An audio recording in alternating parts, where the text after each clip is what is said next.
नमस्ते।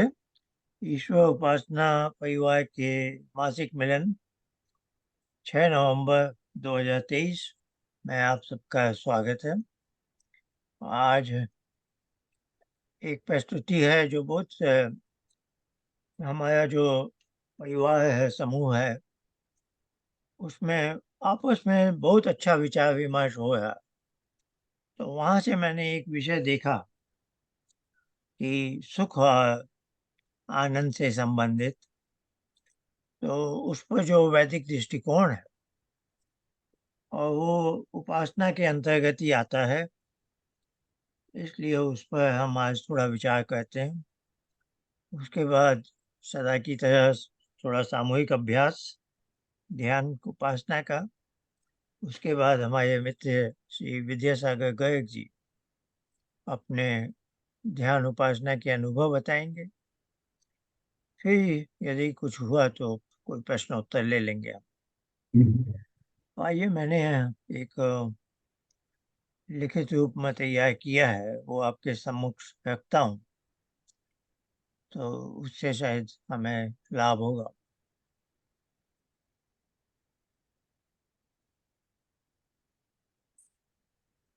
तो विषय है सुख के 5 स्तर हैं।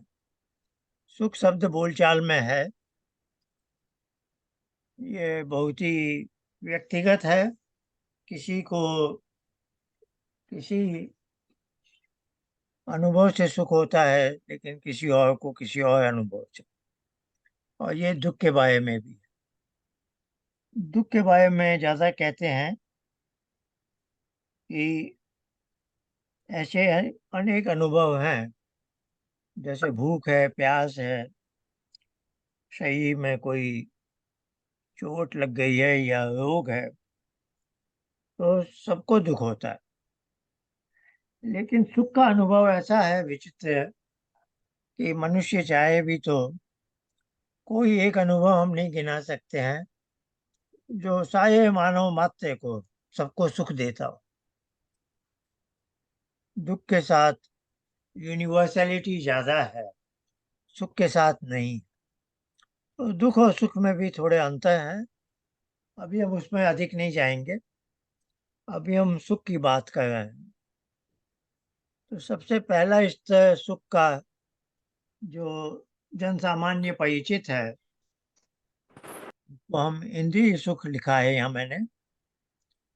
तो अब आप जानते हैं कि इंद्रिय प्रणाली से जो हमें बाह्य जगत से कोई विषय का ज्ञान मिलता है, तो उन 5 इंद्रियों में से किसी से मिला, वो उसने मनस को दिया या मनस ने वो इंद्रिय विशेष से ले लिया। फिर अहंकार, अहंकार से बुद्धि पर आता है। तो बुद्धि पर जो एक इमेज आती है, उसको बुद्धि वृत्ति बोलते हैं। जो इंद्रिय ने ग्रहण किया था विषय को, उसको इंद्रिय व्यक्ति बोलते हैं। जैसे चक्षु इंद्रिय ने कुछ देखा, अब वो बुद्धि तक पहुंच गया है, तो ये बुद्धि व्यक्ति हो गई। वो बुद्धि क्या है, तदाकार हो जाती है। मैं एक गाय को देख रहा हूँ, तो हमें लगता है कि मैदान में एक गाय घास चर रही है, पर असल में हमारा जो आत्म तत्व है, वो बुद्धि को देख रहा है। और बुद्धि में वही चित्र बना हुआ है जो हमें मैदान में गाय चरती हुई दिख रही है। यानी बुद्धि ने वैसा आकार ले लिया, रूप का, इंद्रिय व्यक्ति। क्योंकि अभी हमने चक्षु की बात की, तो पांचों इंद्रियों में जो भी एक इंद्रिय व्यक्ति होती है, जिसको मनस ग्रहण करता है। तो आप जानते हैं 5 इनलेट पोर्ट हैं, 5 दरवाजे हैं। तो पांचों इंद्रियां कुछ ना कुछ लेकर मनस के लिए तैयार खड़ी होती हैं। और मनस उन 5 में से किसी एक से लेता है एक समय, जिसको, क्योंकि वो थोड़ा मैनेजर, सुपरवाइजर जैसा है। फिर उसने जिस इंद्रिय की वे इंद्रिय वृत्ति ले ली, वो बुद्धि तक पहुंचती है। अब बुद्धि वृत्ति इंद्रिय वृत्ति ऐसी बन जाती है। अब एक चीज है कि बुद्धि पर जो आ गया है, पुरुष को, जो आत्म तत्व है, जो स्वामी है इन सब चीज का, उसको उसका बोध हो जाता है ऑटोमेटिक। तो ये बुद्धि और आत्मा को ऐसे गांठ बांधी गई है, ये ईश्वर का चमत्कार है कि बुद्धि ने जो दिखाया, बुद्धि जैसी बन गई है, बुद्धि व्यक्ति का बोध हो जाता है आत्मा को, पुरुष को। तो बुद्धि व्यक्ति ऑटोमेटिक अब ज्ञान व्यक्ति बन गए, यानी उसको ज्ञान हो गया। अब यहाँ तक तो सब ठीक है, ये होना ही होना है कि इंद्रिय व्यक्ति यदि बुद्धि तक पहुंची है तो ज्ञान तो होना ही होना है। क्योंकि पुरुष को कहा है बुद्धि प्रति संवेदी, यानी जो बुद्धि बताती है पुरुष को, आत्मा को, उसका वेद है, संवेदी। वेद मतलब जानना, जान लेता है आत्मा उसको।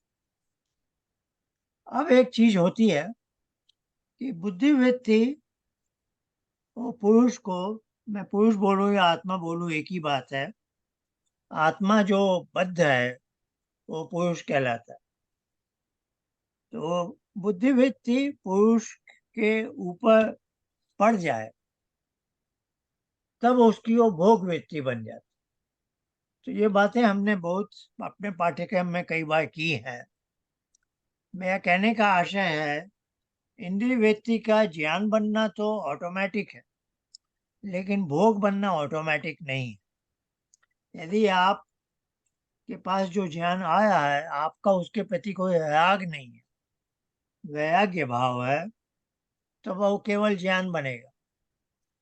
यदि आपने कुछ भोजन खाया, कोई पेय पदार्थ, मीठा दूध या मेवे वाला दूध पिया, चाहे कॉफी पी, कुछ ऐसा, आपने उसका सुख पाने के लिए, उसका स्वाद का मैं मजा लेना चाहता हूँ, इस भावना से कुछ खाया पिया है, तब वो स्वाद आपको सुख देता है।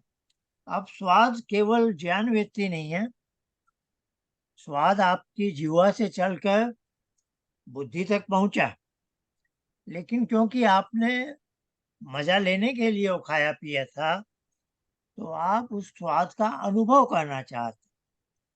अब केवल बोध से काम नहीं चलेगा, आप उसका साक्षात अनुभव करना चाहते। तो अब क्या होगा, वो बुद्धि की जो ज्ञान व्यक्ति है, अब वो भोग व्यक्ति बने। आप समझे ना? तो बुद्धि व्यक्ति का ज्ञान बनना आवश्यक है, लेकिन बुद्धि व्यक्ति का भोग बनना आवश्यक नहीं है। आप चाहे तो दूरी बना के रखें और निरपेक्ष भाव से देख सकते हैं कि बुद्धि मुझे क्या बता रही है ना? तो यही हुआ। तो इसलिए हमने बताया, भोग वृत्ति यदि वो बन गई है तो उसके परिणाम क्या होते हैं, सुख, दुख या मोह। तो ये तीन संभावनाएं हैं। क्योंकि अभी हम सुख की बात चल रहे हैं, क्योंकि सामान्य मनुष्य सुख के लिए दौड़ भाग करता है, तो हम सुख की चर्चा करें। तो ये सुख का पहला हिस्सा है, जो छोटा सा बच्चा भी जानता है कि कब उसे सुख होया, कब दुख होया। तो अभी हमने इंद्रिय प्रणाली से समझ लिया है कि ज्ञान व्यक्ति का भोग व्यक्ति बनने के बाद तीन संभावनाएं हैं, या तो वो मुझे सुख देगी या दुख देगी, या मोह। मोह एक चीज है कि मोह पाश में जैसे आदमी किंग कर्तव्य विमूढ़ हो जाता है, उसे समझ में नहीं आता मैं क्या करूं, है ना? तो अभी मोह में की हम ज्यादा चर्चा नहीं करेंगे। सुख और दुख ज्यादा है, स्ट्रेट फॉरवर्ड मामला है।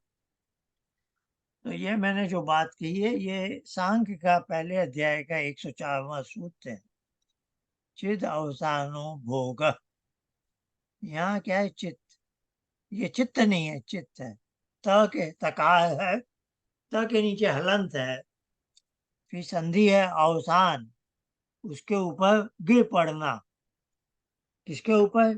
चित्त पर, यानी चैतन्य पर। चैतन्य कौन है?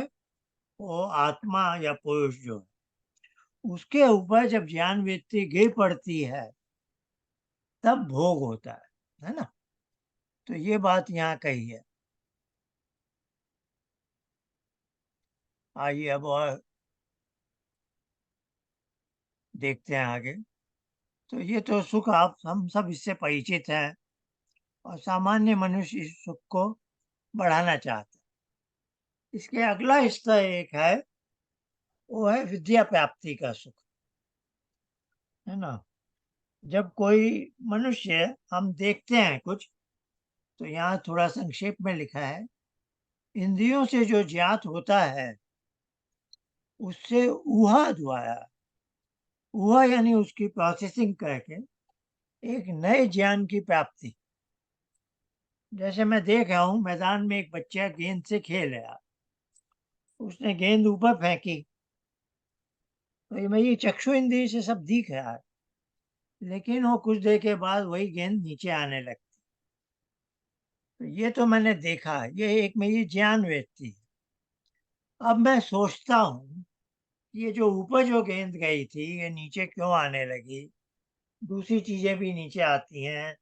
ऐसे ऐसे सोच कर मैंने एक निष्कर्ष पर मैं पहुंचा, सोच विचार कर, कि पृथ्वी में गुरुत्वाकर्षण बल है, कि पृथ्वी हर वस्तु को अपने केंद्र की ओर खींचती है। तो ये जो ज्ञान है, ये गुरुत्वाकर्षण बल तो दिख नहीं रहा, गेंद ऊपर जाके नीचे आने लगती है ये तो दिख रहा है, लेकिन पृथ्वी का गुरुत्वाकर्षण बल नहीं दिखता। तो ये मैंने अपनी हुआ से सोचा है, और जब लगता है कि ये प्रामाणिक बात है, ये सच्ची बात है, तो जो व्यक्ति इस तरह से एक नए ज्ञान को खोजता है, उसको अंदर एक आह्लाद होता है, सुख मिलता है, अच्छा लगता है कि हाँ मैंने एक नई चीज प्राप्त की। इसको महर्षि दयानंद ने लिखा है विद्या प्राप्ति का सुख, और वो कहते हैं इंद्रिय सुख से वो बहुत बड़ा है। तो हम भी जानते हैं, हम भी एक्साइटेड हो जाते हैं, कोई नई चीज हमने यदि खोज ली तो ये बात हमें कही गई है सांख्य के 5वें अध्याय के 27वें। वहाँ क्या लिखा है, पंचावयव योगात सुख संवित्ति। तो पंचावयव ये विद्या के 5 ओ हैं, ये मैं जानना चाहता हूँ। इसके जानने के पीछे ये मुझे साफ साफ दिख रहा है, या ये उपमा है, और फिर इसको निगमन कहते हैं, फिर इसका एक उदाहरण दृष्टांत। तो इस प्रकार से हम एक निष्कर्ष पर पहुंच जाते हैं कि पृथ्वी का गुरुत्वाकर्षण बल है। तो इसके 5 कंपोनेंट्स हैं। तो ये सिस्टमैटिकली, लॉजिकली, तार्किक दृष्टि से जो इस निष्कर्ष पर पहुंचता है और मैथोडिकली सही ढंग से पहुंच रहा है, उसको कहते हैं पंचावयव योगात। यानी 5 बिंदुओं से, 5 स्टेप्स में उसने एक नई विद्या प्राप्त की है। अब योगात यानी पंचमी में है, उससे उसे क्या मिला, तो सुख संवित्ति, उसको एक सुख की अनुभूति हुई है। यह सांख्य का ये सूत्र बोल रहा है, और हम सब भी इससे परिचित हैं, क्योंकि हम सब थोड़े बौद्धिक गतिविधि में रुचि लेते हैं, और कोई नई बात हमें समझ में आ जाए, विशेषकर यदि हमने ही उसको खोज निकाला, तो हमें बहुत सुख मिलता है। तो वो है ये दूसरी स्टेज, यहाँ यूनिवर्सलिटी है। पहले में यूनिवर्सलिटी नहीं है ना, कि कोई इंद्रिय का कोई अनुभव किसी को सुख देगा, लेकिन दूसरे को शायद वो सुख नहीं देगा। और यहाँ ये चीज जो है विद्या प्राप्ति का सुख, जो भी विद्या प्राप्त करेगा उसको ये सुख मिलेगा, है ना। यहाँ यूनिवर्सलिटी एक अच्छी तरह से। अब आप देखेंगे, अब सुख शब्द अब नहीं आएगा, तो ये भी एक विचित्र है, इसलिए जनसामान्य को बहुत मुश्किल हो जाती है समझने में, क्योंकि ऋषियों ने अब इसके आगे के जो सुख बताए हैं वहाँ सुख शब्द नहीं लिखा गया, क्योंकि सुख ऐसा शब्द है कि उसका एक काउंटर पार्ट दुख भी है।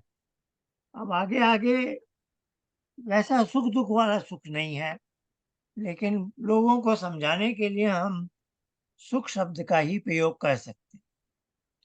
अब तीसरे स्तर का देखते हैं, तो इसके टाइटल है चित्त की प्रसन्नता।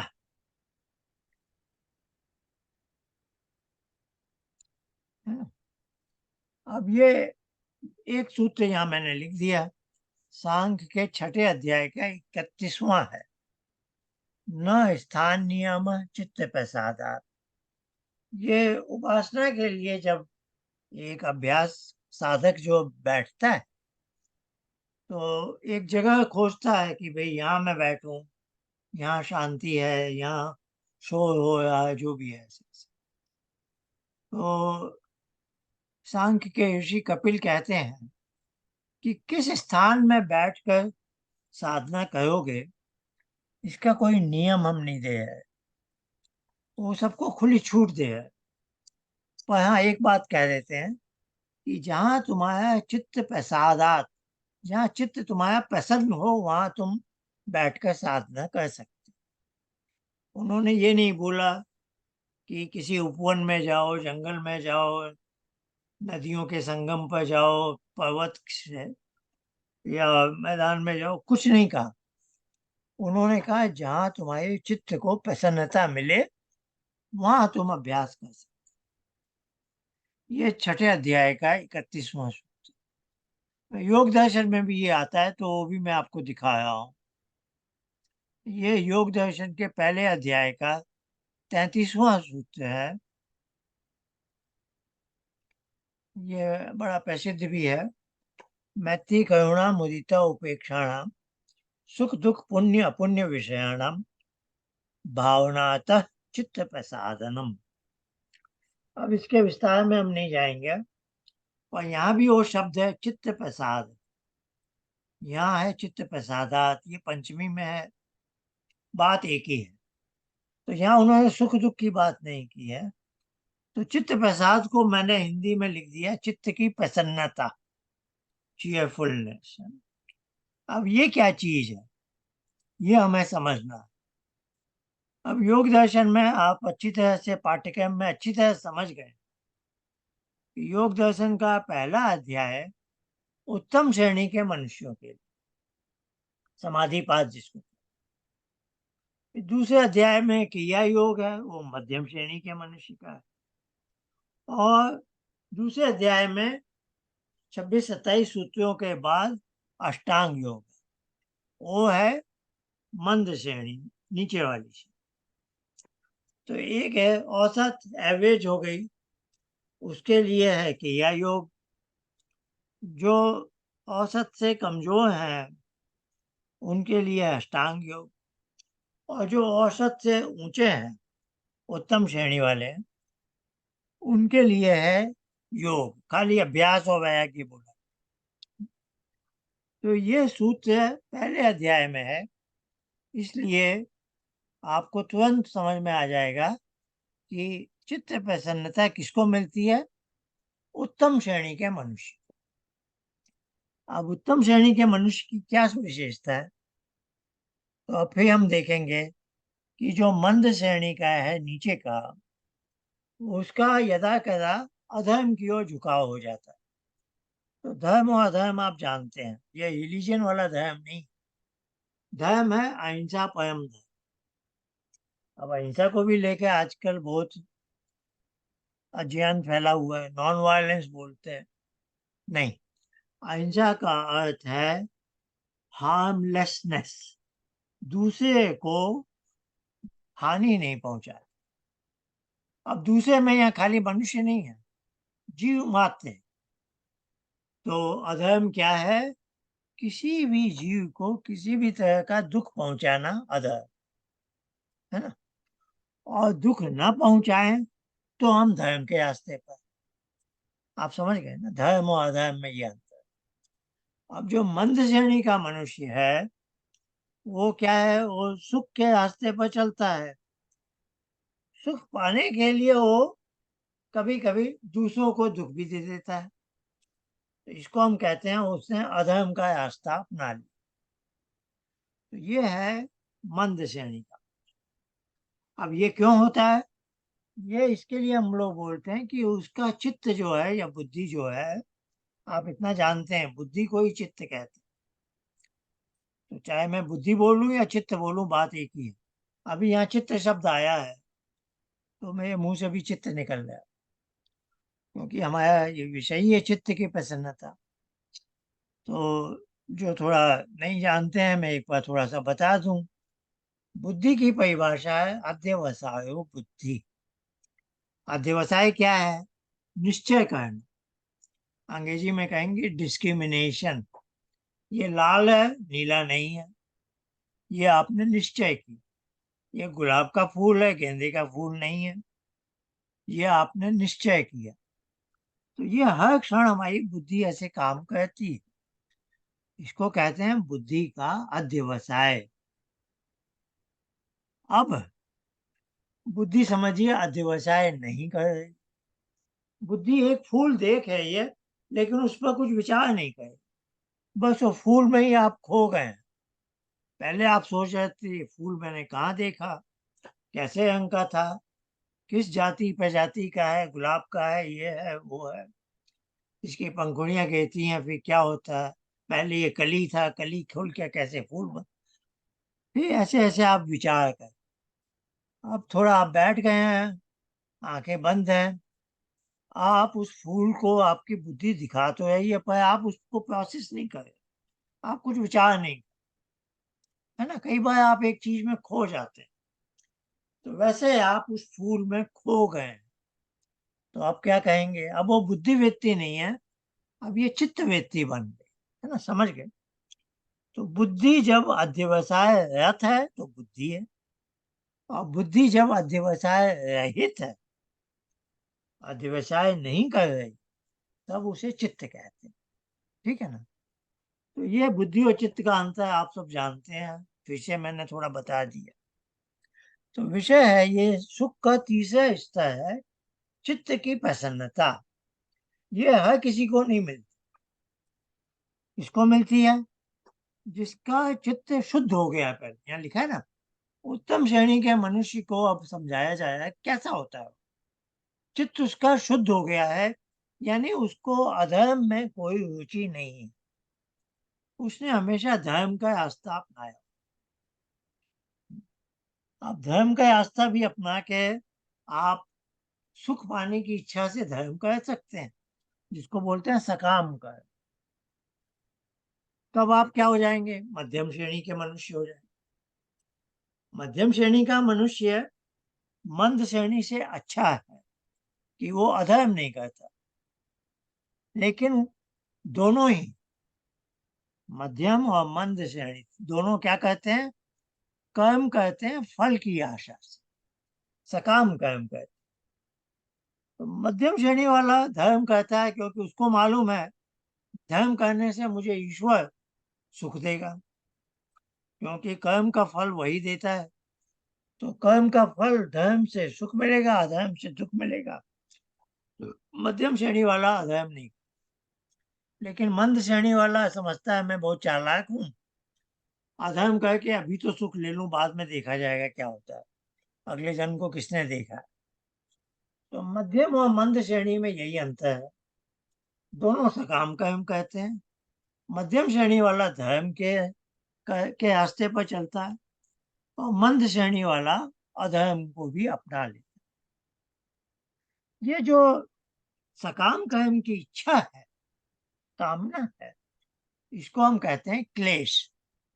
आप जानते हैं राग और द्वेष क्लेश है। तो राग और द्वेष के वश में हम सकाम कर्म करते हैं, हम कर्म करते हैं किसी कामना से। ये हो गया मध्यम और मंद श्रेणी के मनुष्य का। तो अब उत्तम श्रेणी का मनुष्य विशेष है। वो क्या कहता है? वो कर्म करता है, बोलता है मुझे कोई फल की कामना नहीं, निष्काम कर्म करता। तो इसलिए उसको बोलते हैं उसके क्लेश तनु हो चुके हैं ना। तो योग दर्शन में भी जहाँ दूसरा अध्याय शुरू होता है ना, तब स्वाध्याय ईश्वर परिनिधानानि क्रिया योग। क्रिया योग के लाभ क्या बताए हैं? समाधि भावना क्लेश तनु करना है।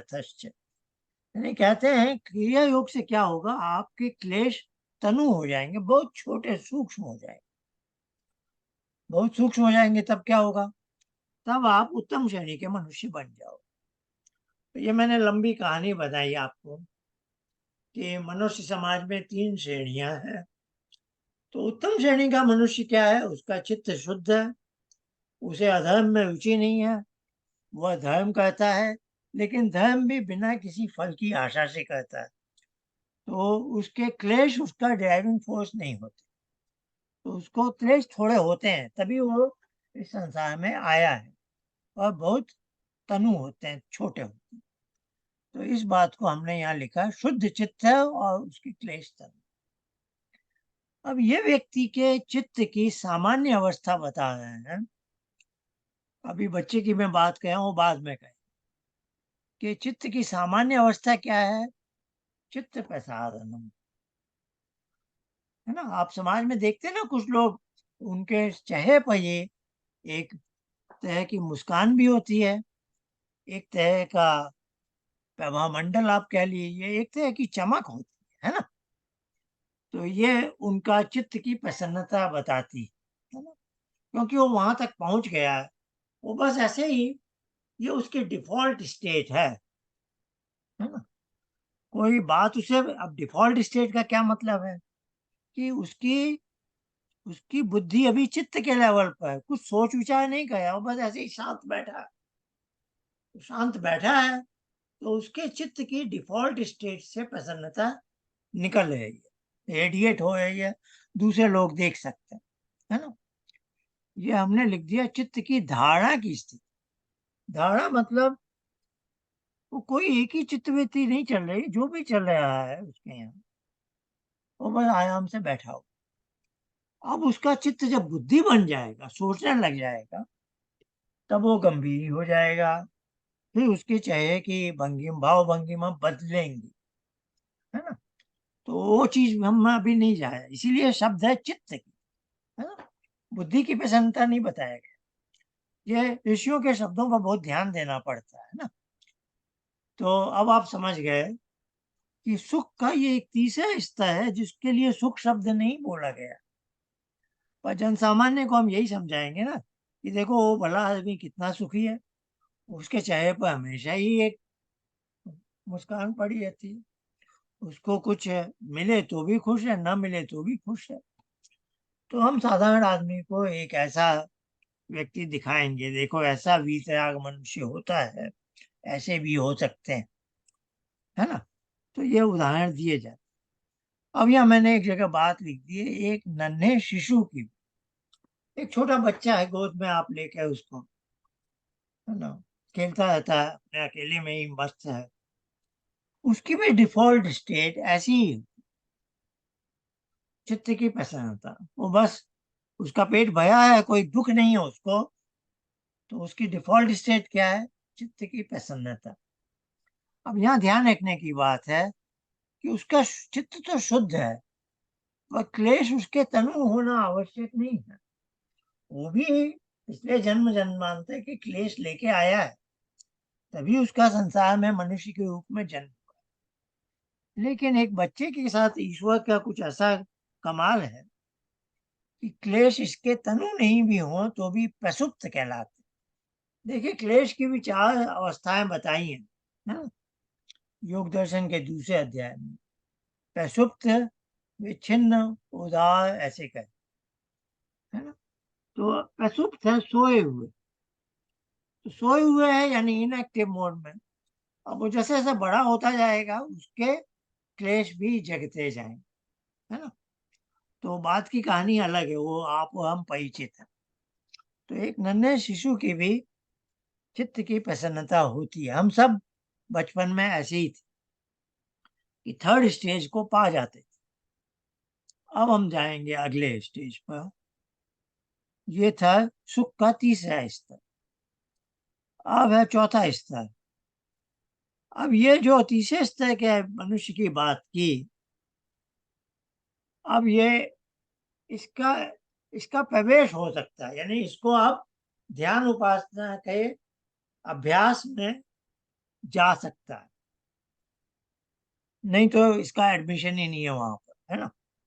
अब ये ध्यान उपासना के अभ्यास कहेगा तो चित्त की वृत्ति का निरोध कहेगा। तो वहां हमने लिखा है, चौथे का शीर्षक है आनंद रूपानुगमात संप्रज्ञात समाधि। इसका योग दर्शन के पहले अध्याय में, पहला अध्याय मतलब उत्तम श्रेणी वाला मनुष्य की एक संप्रज्ञात समाधि की बात कही।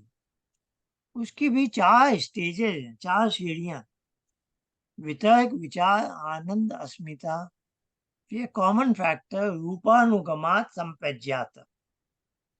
इसलिए मैंने यहाँ लिखा है तीसरी सीढ़ी है ये। पहली सीढ़ी होती है वितर्क की, वितर्क रूपानुगमात संप्रज्ञात। दूसरी होगी विचार रूपानुगमात संप्रज्ञात। तीसरी है आनंद रूपानुगमात संप्रज्ञात। तो सुख का चौथा स्तर बताया जा रहा है, क्या है? आनंद रूपानुगमात संप्रज्ञात। यह किस चीज का परिणाम है? अब ये जो तीसरा वाला मनुष्य था, अब ये योगाभ्यास करने लग जाए, ध्यान उपासना का अभ्यास, और चित्त की वृत्तियों का निरोध कर, है ना, तब उसको एक परिणाम मिलेगा। पहले उसे मिलेगा वितर्क वाला, फिर विचार वाला, फिर तीसरी सीढ़ी पर उसे मिलेगा आनंद रूपानुगमा संप्रज्ञा। तो यहाँ भी एक तरह का उसे सुख मिलता है, जिसका ये लंबा सा नाम है। पर यहाँ आप देखेंगे, यहाँ शब्द सुख नहीं है। अब आया एक नया शब्द, पहले आया था चित्त प्रसादन, अब आ गया आनंद शब्द। आनंद शब्द बोलचाल में चलता है, वह हम और आप जानते नहीं है ये आनंद क्या होता है, हम बोल देते हैं। तो शास्त्रीय दृष्टि से आनंद शब्द कहते हैं अनिर्वचनीय, यानी ये सुख, मैंने कहा कि देखो ये दूध कितना मीठा है या मिठाई कितनी अच्छी है, बहुत सुख मिलता है मुझे इससे। तो आप भी समझ जाओगे मैंने क्या कहा है, और आप भी खा के बोलेंगे हाँ भाई, इसे खाने से बड़ा सुख। पर जिसने आनंद का अनुभव किया है वो बता नहीं सकता कि मैंने क्या देखा, और वो बोलेगा भी तो सुनने वाले को नहीं समझ में आएगा ये क्या चीज। तो ऐसे शब्द को बोलते हैं अनिर्वचनीय, यानी जिसको हम वर्णन नहीं कर सकते, है ना।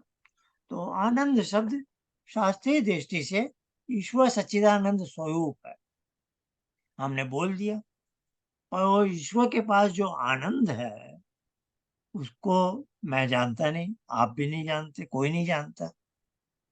तो ये शब्द का प्रयोग तो होता है। अब जिस शब्द का प्रयोग होता है लेकिन उसका अर्थ हम नहीं जानते, उसको हम कहते हैं अनिर्वचनीय, यानी उसका हम वर्णन नहीं कर सकते, वी आर हेल्पलेस। तो ये वैसी चीज है। अब यहाँ एक और अजीब सी चीज आ गई, ऋषियों ने हमें बताई कि यहाँ आनंद शब्द है, तो ये जो योगाभ्यास का साधक है, ये आनंद शब्द ईश्वर का सच्चिदानंद स्वरूप वाला आनंद नहीं है, ये आनंद कुछ और है। अब आप बोलेंगे ये तो अजीब सी चीज है, एक तो ईश्वर का सच्चिदानंद स्वरूप वाला आनंद, और एक ये नया क्या आनंद आ गया, ये संप्रज्ञात समाधि। तो ये इसकी कहानी ये है कि अब ये जो संप्रज्ञात समाधि है, इसमें साधक को वो चित्त अपने चित्त शुद्ध रूप में देख रहा है, यानी यहाँ मैंने लिखा ना, यह शुद्ध चित्त का निज स्वरूप है। यहाँ अभी चित्त पर कुछ है नहीं। पिछली वाली जो चित्त प्रसादनम वाली स्टेज थी, वहां चित्त पर धारणा व्यक्ति है, कुछ चल रहा है उसको, पर वो उसने चित्त को बुद्धि नहीं बनने दिया, वो बहुत सहज भाव में। और चित्त पर कोई व्यक्ति है, कोई इमेज है। अब यहाँ पर क्या हुआ है, चित्त पर कुछ भी नहीं है, चित्त ब्लैंक हो गया एकदम, जैसे सुषुप्ति में हो जाता है। लेकिन आप सुषुप्ति में नहीं हो, आप चित्त को देख भी रहे हो। अब चित्त है ब्लैंक। अब चित्त कैसा है? चित्त है सत्व प्रधान। तो सत्व प्रधान होने से वो अपना सत्व रेडिएट करेगा, और ये सत्व आपको आपकी भोग वृत्ति नहीं बन रहा है ये सब। पर आप इस चित्र को इस रूप में देखकर आपको एक आह्लाद होता है, और क्योंकि चित्त सबके सत्व प्रधान ही होते हैं, जो यहाँ तक पहुँच जाता है, तो ये गारंटीड है, क्योंकि चित्त प्रसादन वाले आदमी की कोई गारंटी नहीं है कि उसे हमेशा ही चित्त उसका पसंद रहेगा, उसको भी दुख पकड़ेंगे। पर जो यहाँ पहुँच गया है, वहाँ उसकी गारंटी है कि उसे एक आह्लादी होना है। तो इसलिए यहाँ आनंद शब्द का प्रयोग किया गया है कि इसका नेगेटिव कुछ हो ही नहीं सकता है। तो आप ये समझे ना कि चौथे स्टेज की बात हो रही है कि योगाभ्यास से उसने चित्त वृत्ति निरोध कर लिया, और उसका चित्त केवल चित्त बना हुआ है, चित्त पर कोई वृत्ति नहीं है। और क्योंकि चित्त सत्व प्रधान है, सत्व का अर्थ है सुख, तो वो भोग वाला सुख नहीं दे रहा, एक अपना स्वरूप बता रहा। थोड़ी टेक्निकलिटी है, पर आशा है आप लोग समझ गए। अब इसके भी आगे एक जाता है वो साधक। अब जब जाता है तो उसको मिलता है असंप्रज्ञात। अब संप्रज्ञात समाधि की चारों सीढ़ियां उसने पार कर ली। फिर से चित्तवृत्ति निरोध का उसने अनुभव कर लिया। अब असंप्रज्ञात समाधि है कि चित्त का माध्यम है ही नहीं, अब वो अकेला है। कहाँ है अकेला? तो हम कहते हैं ना, अब वो आनंदमय कोश, अब वो ईश्वर के आनंद सागर में डुबकी लगाया। तो इसको महर्षि दयानंद बार बार लिखते हैं, परमेश्वर के आनंद स्वरूप भाव में मग्न। तो यहाँ वो ईश्वर के बदले परमेश्वर भी लिखते हैं। इसकी टेक्निकलिटी में मैं अभी नहीं जाऊंगा। और ईश्वर का जो सच्चिदानंद स्वरूप है, अब वो उसको वो मिल जाता है। अब वो मिलता है, इसके बारे में ज्यादा वेद मंत्र तो बहुत सारे हैं, पर ऋषियों ने सूत्र नहीं बताए, विशेषकर सांख्य में और योग। सांख्य योग की कहना क्या है कि इससे क्या होता है, यहाँ तक पहुंच जाने से दुख की अत्यंत निवृत्ति हो जाती है, यानी दुख से छुटकारा। और कभी गारंटी नहीं देते कि सुख मिलेगा, कभी नहीं कहते। और कोई आदमी एकदम पीछे ही पड़ जाए भाई कि मुझे दुख से ही छुटकारा नहीं, मुझे तो कोई अच्छा भी मिलना चाहिए, तभी तो मैं ये उपासना का अभ्यास करूंगा। तो कोई जिद्दी मनुष्य को यदि कोई जिद करने ही लगे, तो ऋषि उसको ऐसे समझाते। अब ये सांख्य का छठे अध्याय का 9वां सूत्र है। यहाँ सुख शब्द है। अब ये सुख शब्द क्यों आया? उस जिद्दी मनुष्य को समझाने के लिए आया। ध्यान समझ से समझिएगा। अब ये सूत्र पढ़ते हैं। सुख लाभ अभावात अपुरुषार्थम इति चेत न द्वैविद्या। अब वो भले आदमी को बोल रहे हैं, चेत शब्द से आप जानते हैं, यदि तुम ऐसा कहो तो। चेत शब्द है यहाँ, चेत और फिर न है। तो क्या कहा ऋषि ने उससे?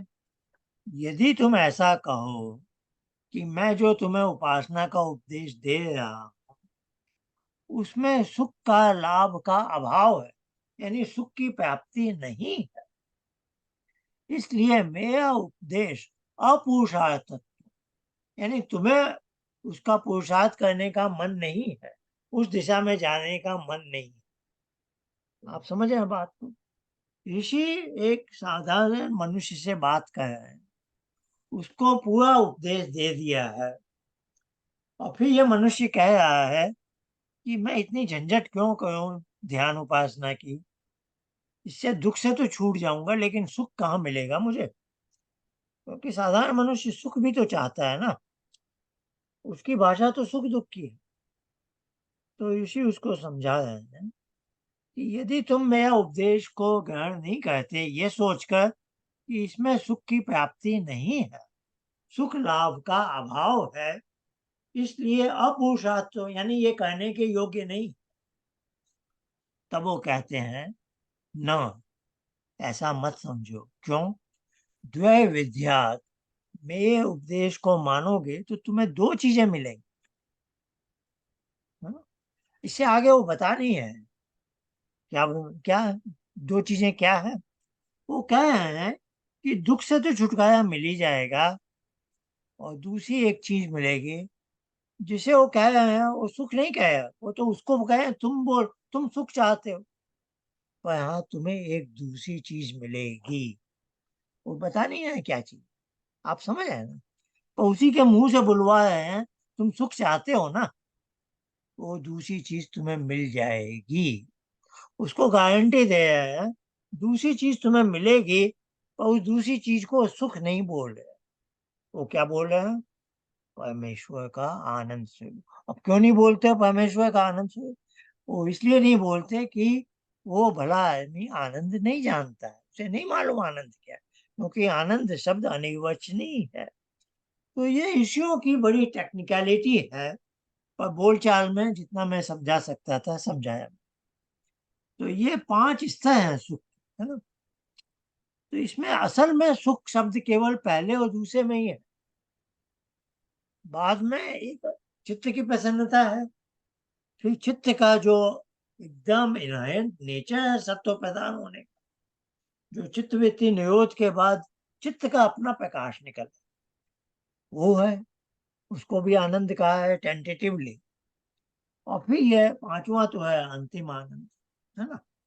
तो इस तरह से अभी हमने थोड़ा इस पर विचार किया। अब थोड़ी बहुत बातें हैं, इसका प्रैक्टिकल रूप क्या है, क्योंकि जनता तो सुख चाहती है ना, तो हमें समझना हो। तो प्रथम स्तर का सुख सकाम कर्म और धर्म, विशेषकर धर्म के फल स्वरूप मिलता है। मनुष्य दुख निवृत्ति के बाद सुख प्रवृत्ति का जीवन बिताए। अब ये साधारण सांसारिक मनुष्यों की कहानी है कि जब दुख आ जाते हैं तो दुख से छुटकारा पाने के बाद वो चाहता है कि थोड़ा सुख भी पाऊं।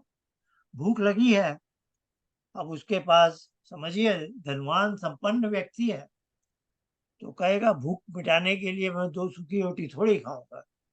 वो स्वादिष्ट भोजन लेना चाहता है कि स्वादिष्ट भोजन से दुख से भी छुटकारा मिले और स्वाद का मुझे सुख भी मिले। तो हर मनुष्य दुख निवृत्ति के साथ सुख प्रवृत्ति चाहता है। और फिर हमने ये बात की है संसार चक्र की बात, कि 6 अयों का 6 स्पोक्स का एक संसार चक्र है, जिसकी व्यास भाष्य में चर्चा है।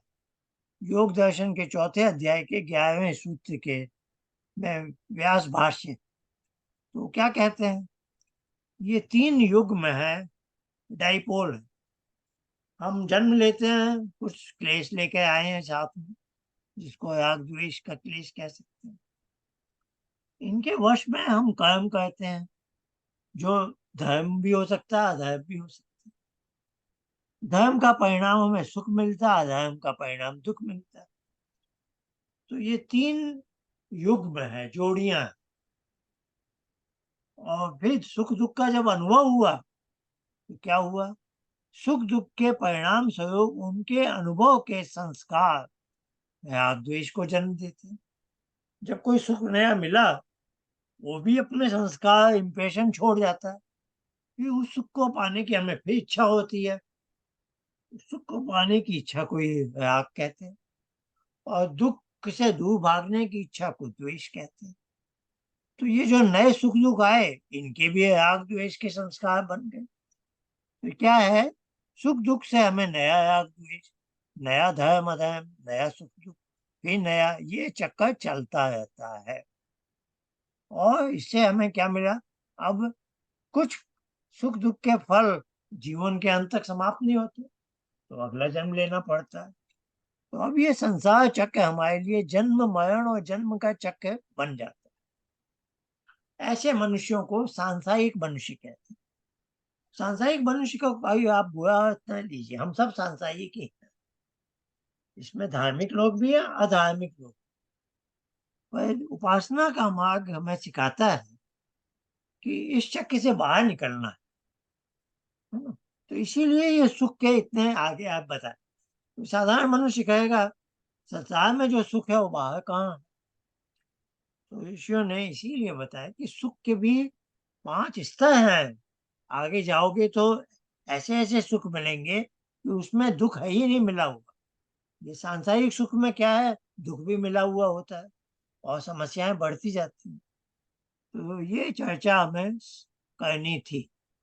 तो ऋषियों का क्या उपदेश है कि हमारे चैतन्य की 3 शक्तियाँ हैं, कर्म, ज्ञान, भोग। तो कर्म, ज्ञान, भोग, ज्ञान वृत्ति कैसे भोग वृत्ति बनती है, वहीं से मैंने आज शुरू की थी कहानी। कर्म तो हम सब करते ही हैं। तो कर्म, ज्ञान, भोग के बदले एक नई जीवन शैली की आवश्यकता, जिसमें सुख प्रवृत्ति के बदले दुःख निवृत्ति पर बल दिया जाता है। कि दुखों से छुटकारा लेना है, सुख पाने की इच्छा नहीं। ऐसा क्यों कहते हैं वो? वो कहते हैं कि एक अनुभव तुमने किया है गाढ़ी नींद का, तो सुषुप्ति के विलक्षण अनुभव से जन सामान्य परिचित। सुषुप्ति में क्या है, सुख है या नहीं हमें नहीं मालूम। और एक बढ़िया चीज है कि सुषुप्ति के उन क्षणों में हमें दुख नहीं मिलता है। इसलिए ईश्वर ने बताया कि जैसी सुषुप्ति की अवस्था है, उसको दिन में तुम पाने का अभ्यास करो। सुषुप्ति की अवस्था में क्या होता है, चित्त में कोई भी हलचल नहीं है, चित्त वृत्तियां निरुद्ध हो जाती हैं। वो तो ईश्वर की कृपा से होती हैं। अब मैं अपनी इच्छा से कर लूं तो मुझे भी एक ऐसी अवस्था मिल जाएगी जहां दुख नहीं मिलेगा। और सुषुप्ति से वो बढ़िया होगी, इसीलिए उसका नाम है समाधि। उसमें क्या होगा, मैं दुख से तो दूर हो ही जाऊंगा, ऊपर से ईश्वर का सच्चिदानंद स्वरूप का मुझे आनंद सागर का रस मिले। तो ये कहानी ऋषियों ने हमें समझाई है कि सांसारिक जो रास्ते हैं उससे ऊपर उठने का सोचो और दुख और सुख के बदले आगे की। इसको क्या बोलते हैं, कर्म ज्ञान भोग के बदले कर्म ज्ञान उपासना की प्रस्थान त्रयी को अपनाने का ढंग इस प्रकार है कि इंद्रिय सुख पर लगाम लगाई जाती है, जिसे संतोष कहते हैं। अब ये जो जीवन में दिशा बदलने का है, बदलने का उपाय हमें ऋषियों ने क्या बताया कि कर्म ज्ञान भोग के बदले कर्म और ज्ञान की जो साइकिल है, दो रथ है, दो पहिए वाला, उसको संसार के भोग वाले रास्ते पर मत ले जाओ, उपासना के रास्ते पर रथ को चलाओ। है ना? तो रथ का उदाहरण आता है ना यजुर्वेद में भी, सुसारथी अश्वान। तो दो पहिए हैं, कर्म और ज्ञान। अब रास्ता भोग का भी हो सकता है, उपासना वाला भी हो सकता है। तो कह रहे हैं उपासना वाले भोग वाले रास्ते को बंद कर। तो जैसे एक नदी है, भोग के रास्ते पर जा रहे, तो बोलते हैं वहां बांध बांध दो। बांध एक डैम लगा देते हैं ना, तो नदी का प्रवाह रुक जाता है। तो बांध कैसा बांधने को कहा है, संतोष। तो उस बांध को क्या कहा, आज आप जैसे सुखी हैं, अब आप समझिए आज की जो मेरी स्टेज है, जो घर है, मकान है, कार है, मेरे कपड़े लगते हैं, साधन है सब, इसमें मैं सुखी हूँ। और ये आज के जो स्टेज है, बैंक बैलेंस सब मिला, इसको आगे बढ़ाने की मेरी कोई इच्छा नहीं है।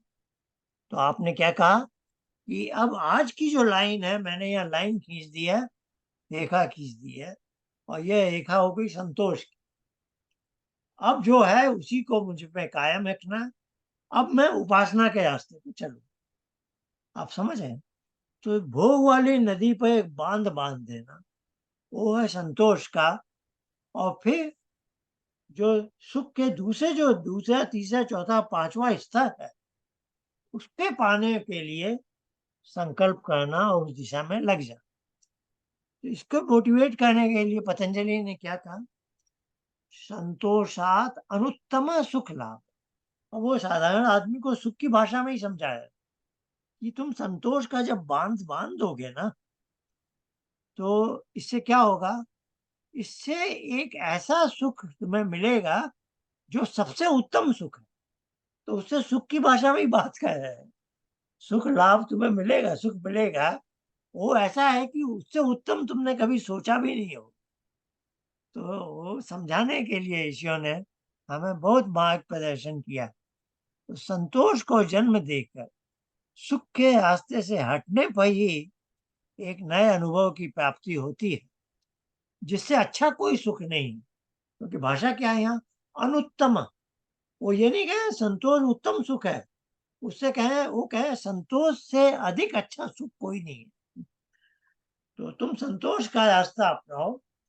जो पहले लेवल का सुख है ना, इंद्रिय सुख, उसके ऊपर बांध बना दो, बस खत्म। आज से मुझे इसके आगे कुछ दिमाग नहीं लगाना। कोई कितना ही कहे वहाँ कितना सुंदर जलेबी बनती है, वहाँ ये बनता है, ये देखने में इतनी लोग क्या क्या आपके से बातें बताएंगे बनाएंगे, आप बोलो मुझे रुचि नहीं है ना। क्योंकि मैं आज जहां तक मैंने सुख प्राप्त किया, एनफ, एनफ इज एनफ तो बोलते हैं ना। इसके बाद अब मैं आई एम एक्सप्लोरिंग, एक दूसरा रास्ता मैं एक्सप्लोर कर।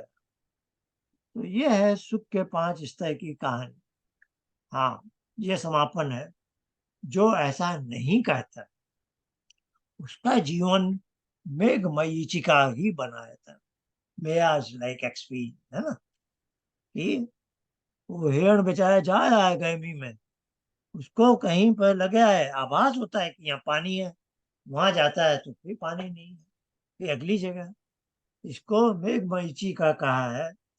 तो वही स्थिति आज के संसार के अधिकांश मनुष्यों की है, कि ये सुख पालूंगा तो मैं सुखी हो जाऊंगा। वो सुख पा लिया, फिर एक नया सुख की इच्छा होगी, नया सुख पा लिया, फिर एक नए सुख की इच्छा।